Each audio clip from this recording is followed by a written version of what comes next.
প্রিয় এইচএসসি শিক্ষার্থীরা, তোমাদের আইসিটির জন্য সবচেয়ে যে সমস্যা সেটা হচ্ছে কি, তোমরা অক্টালকে বাইনারিতে কিভাবে দিবে, হেক্সাকে বাইনারিতে কিভাবে দিবে, এই শর্টকাট নিয়মটা জানো না। আজকে আমি তোমাদেরকে এই জিনিসটা এত সহজে শিখাবো, এবং কারণ হলো এই বেসিকটা না জানার কারণে পুরো অধ্যায়টা তোমাদের কাছে একটু ঝাপসা ঝাপসা লাগে। তো আজকের দেখি ক্লাসটা করলেই তুমি এই জিনিসটা বুঝে যাবা। একটু খেয়াল করো ভালো করে। প্রথম কথা হলো, আমরা অক্টাল মানে কি বুঝি? আমরা অক্টাল মানে বুঝি হলো 0, 1, 2, 3, 4, 5, 6, 7, এটাই তো বুঝি। অক্টাল মানে তো 0 থেকে 7। এখন এটাকে বাইনারিতে নিতে হলে প্রথম আমাকে একটা জিনিস জানতে হবে, সেটা হচ্ছে অক্টাল সমান হলো 3 বিট। এটার মানে কি? এটার মানে হলো কি, একটা অক্টাল সংখ্যাকে যদি আমি বাইনারিতে ভেঙে লিখি, তাহলে মিনিমাম আমাকে 3টা বাইনারি সংখ্যা লিখতে হবে। এটাই হলো কথা। মনে করো অক্টাল মানে 3 বিট, তোমরা জানো বাইনারি ডিজিটের সংক্ষিপ্ত রূপকে বলা হয় বিট। তাহলে একটা অক্টাল সংখ্যা, এই যে মনে করো 0, এই অক্টাল সংখ্যাটাকে আমরা বাইনারিতে ভেঙে লিখবো। যদি ভেঙে লিখতে যাই, তাহলে আমাকে অবশ্যই কয় বিটে কনভার্ট করতে হবে? 3 বিট। মানে 3টা বিটে কনভার্ট করতে হবে। এখন এই 3 বিট কিভাবে মনে রাখবো?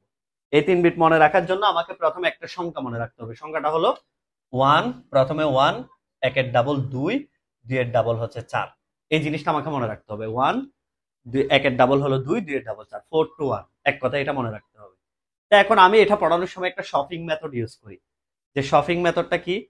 মনে করো তোমার দোকানে একটা চকলেট আছে 1 টাকার, আর একটা মনে করো সেন্টার ফ্রুট আছে, ওই যে যেগুলো সুইংগামের মতো। এরপরে হচ্ছে 4 টাকা দামের, নতুবা একটা মামা ওয়েফার আছে।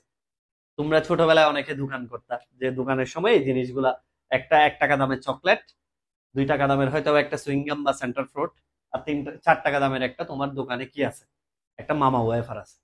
তাহলে দেখো কি সুন্দর সিস্টেম। তুমি যদি 0 এর মান নির্ণয় করতে যাও, এই যে মনে করো 0, আমার হাতে 1 টাকাও নাই, 0 টাকা আছে। আমি যদি তোমার দোকানে যাই, তোমার একটা প্রোডাক্ট আমি কি কিনতে পারবো? আমার তো 0 টাকা। 0 টাকা হলে কি আমি একটাও কিনতে পারবো? একটাও কিনতে পারবো না। তার মানে আমি এটাও কিনতে পারবো না, এটাও কিনতে পারবো না, এটাও কিনতে পারবো না, সবগুলা 0। এবার আসো, 1 টাকা নিয়ে গেছি তোমার দোকানে, 1 টাকা। আমি তোমার দোকানে গেলাম 1 টাকা নিয়ে, 1 টাকা নিয়ে কোনটা কিনতে পারবো? 1 টাকা নিয়ে অবশ্যই আমি শুধুমাত্র এই যে 1 টাকার চকলেট একটা কিনতে পারবো, একটা চকলেট কিনতে পারবো। শুধুমাত্র একটা চকলেটই আমি কিনতে পারবো, ঠিক কিনা? কারণ 1 টাকাই তো আছে আমার, আর তো কোনো টাকা নেই। তাহলে বাকি দুইটা আমি কিনতে পারবো না। এবার 2 এর ক্ষেত্রে আসো। 2 এর ক্ষেত্রে আমি 2 টাকা দিয়ে কি কিনতে পারবো? তোমরা হয়তো অনেকে বলবা আমি 2টা চকলেট কিনতে পারবো। সাপোজ আমি বললাম আমি 2টা, কিন্তু আমরা যাচ্ছি কোথায়? বাইনারিতে। বাইনারিতে কি 2 লেখা যাবে? বাইনারিতে কি 2 লেখা যায়? বাইনারিতে 2 লেখা যায় না। তা আমাকে যে কাজটা করতে হবে, এই যে দেখো, আমি 2 টাকার দামের জিনিসটা আমি কিনতে পারবো, একটা সেন্ট্রাল ফুড কিনতে পারবো 2 টাকা থাকলে। তাহলে এখানে 1 দিব, 2 কমপ্লিট, বাকিগুলো শেষ। এবার 3-এ আসো। 3-এ কি কি কিনা যাবে? কি কি কিনা যাবে 3-এ বলো? একটা সেন্টার ফ্রুট, একটা চকলেট, ঠিক কিনা? তাহলে এটা একটা, এটা একটা, এরপরে 0। এবার 4-এ আসো। 4-এ হলে জাস্ট একটা ওয়েফার হলে আমার 4 টাকা শেষ, বাকিগুলো আমি পারবো না। 5-এ আসো। 5-এ হচ্ছে একটা ওয়েফার আর সাথে একটা চকলেট। আর 6-এ হলো দেখো 4 আর 2-এ 6, মানে একটা ওয়েফার, একটা সেন্টার ফ্রুট বা সুইংগাম কিনলে আমার টাকা শেষ, আর নাই। 7-এ হলে সে হলো রিস্কিট। রিস্কিট মানে কি? সে সবগুলা কিনতে পারবে। দেখো, একটা ওয়েফার কিনতে পারবে, একটা সে সুইংগাম কিনতে পারবে, একটা চকলেট কিনতে পারবে, মানে সবগুলো একটা একটা কিনতে পারবে।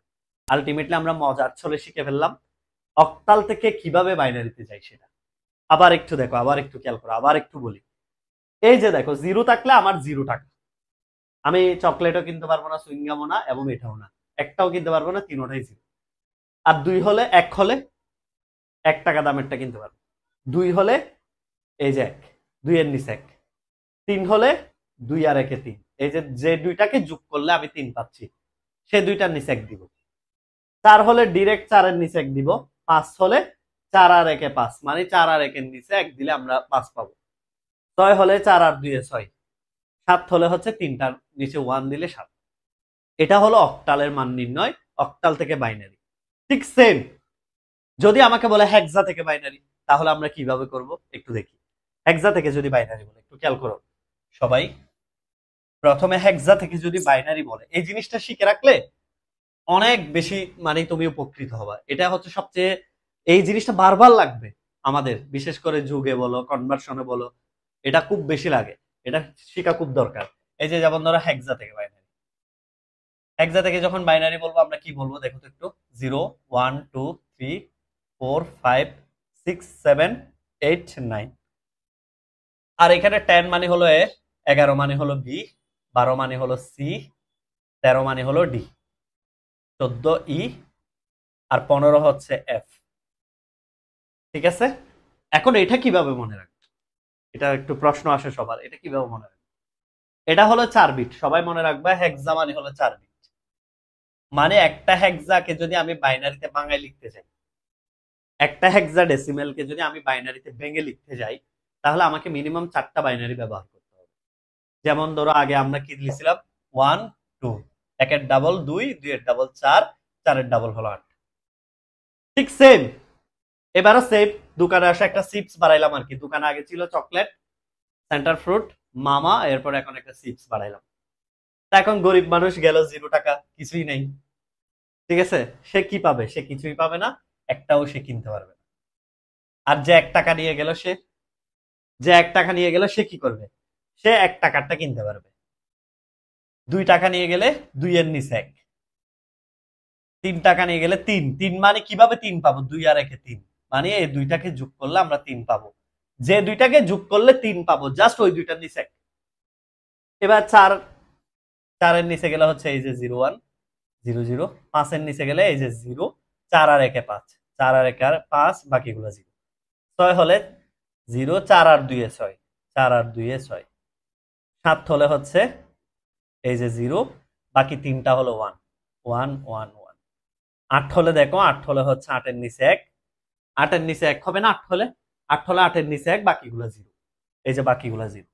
9 হলে 8 আর 1 এ 9, বাকিগুলো 0। 10 হলে কি হবে?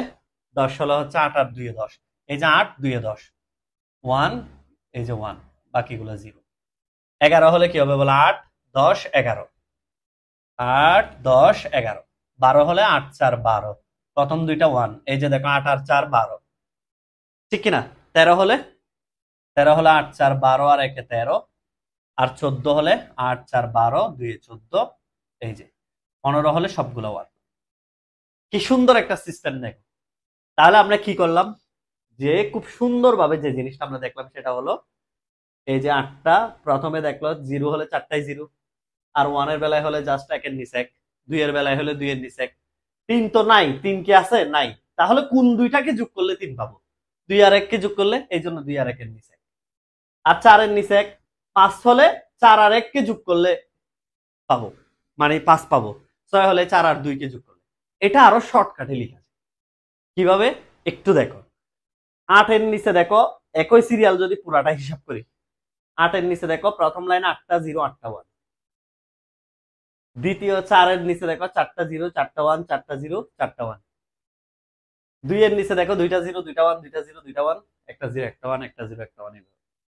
দেখো প্রথমে আবার দেখো, 8 এর নিচে 8টা 0 8টা 1, 4 এর নিচে 4টা 0 4টা 1 4টা 0 4টা 1, 2 এর নিচে 2টা 0 2টা 1, এভাবে। ঠিক সেম আগের টেবলটাতে একটু খেয়াল করো।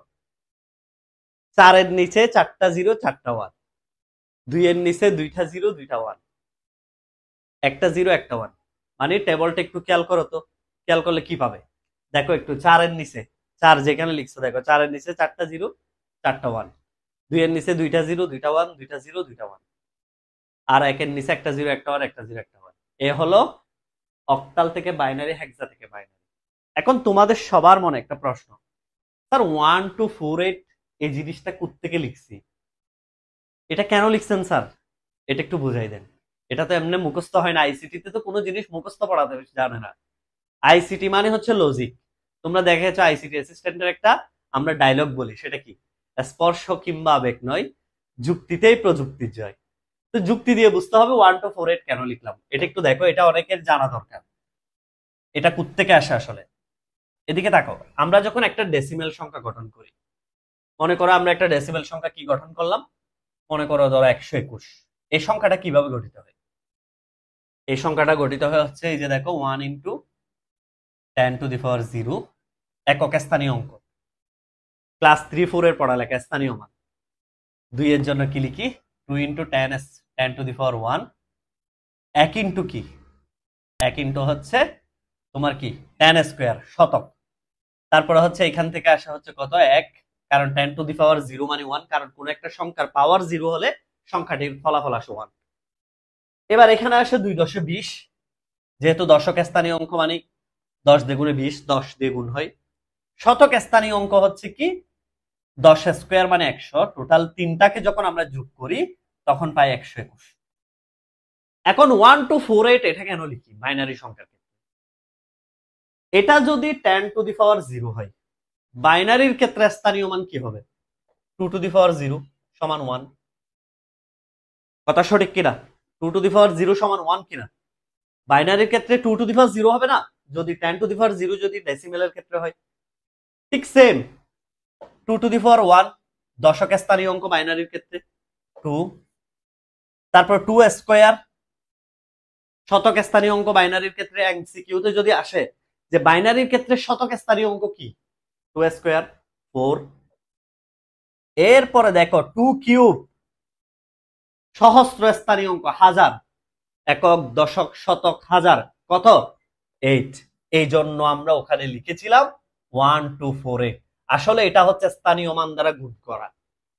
স্থানীয় মান দ্বারা যখন আমরা গুণ করব তারপরে যোগ করব, আমরা আসলে বাইনারি সংখ্যাটা পাবো। ইনশাল্লাহ কোনো একটি ক্লাসে এই বিষয়ে আমি পুরাটা ক্লাস নেওয়ার চেষ্টা করব। তোমরা যারা আইসিটি অ্যাসিস্ট্যান্টের ক্লাসগুলো করে থাকো আমাদের অনলাইনে অফলাইনে তো আমি চট্টগ্রাম চকবাজারে পড়াই, আর অনলাইন বেসে যারা ক্লাসগুলো করতে চাও তারা অবশ্যই আইসিটি অ্যাসিস্ট্যান্ট পেজে ফলো দিয়ে রাখো, এবং চাইলে আইসিটি অ্যাসিস্ট্যান্ট ইউটিউব চ্যানেলে ফ্রি ক্লাসগুলো ফলো করতে পারো। ইনশাল্লাহ এরকম শত শত বেসিক সিকিউ এমসিকিউর কম্বিনেশনে করা হচ্ছে আমাদের প্ল্যাটফর্ম। তো আল্লাহর রহমতে তুমি যদি ক্লাস করো তোমার মাথায় কোনো ধরনের আইসিটি নিয়ে অস্পষ্টতা থাকবে না। ধন্যবাদ। আসসালামু আলাইকুম।